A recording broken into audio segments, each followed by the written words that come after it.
Bus Sriwijaya bernomor polisi BD 7031AU yang terjun ke jurang sedalam 150 meter di Liku Lematang, Kecamatan Dempo Selatan, Pagar Alam pada 24 Desember 2019 lalu menjadi perhatian khusus pihak kepolisian. Dan saat ini berkas kasus telah mencapai P21 atau lengkap. Dirlantas Polda Sumsel Kombes Pol Juni mengatakan berkas sudah lengkap dan bisa menunjukkan apa yang disangkakan. Untuk pasal yang diterapkan, MR pemilik perusahaan bus Sriwijaya terkena pasal berlapis, yakni pasal 338 Junto 359, 311, dan 315 Undang-Undang Lalu Lintas. Ia pun menyebutkan terdapat 3 faktor yang menyebabkan terjadinya kecelakaan, yakni manusia, prasarana, dan kendaraan.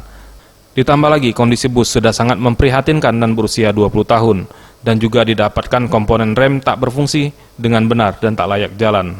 Ya, faktor manusianya ada, faktor kendaraannya juga ada, faktor sarana prasarana jalannya juga ada. Itu yang menyebabkan ada 3 faktor itu mendukung terjadinya kecelakaan. Faktor manusia, ya mungkin faktor sudah lelah, capek, dan dia sehingga tidak mampu mengendalikan kendaraan. Yang kedua, faktor kendaraannya, ya memang sudah hasil penyidikan kita, sopir sudah menyampaikan kepada pemilik kendaraan itu bahwa kendaraan dalam keadaan rusak, tidak layak untuk berjalan.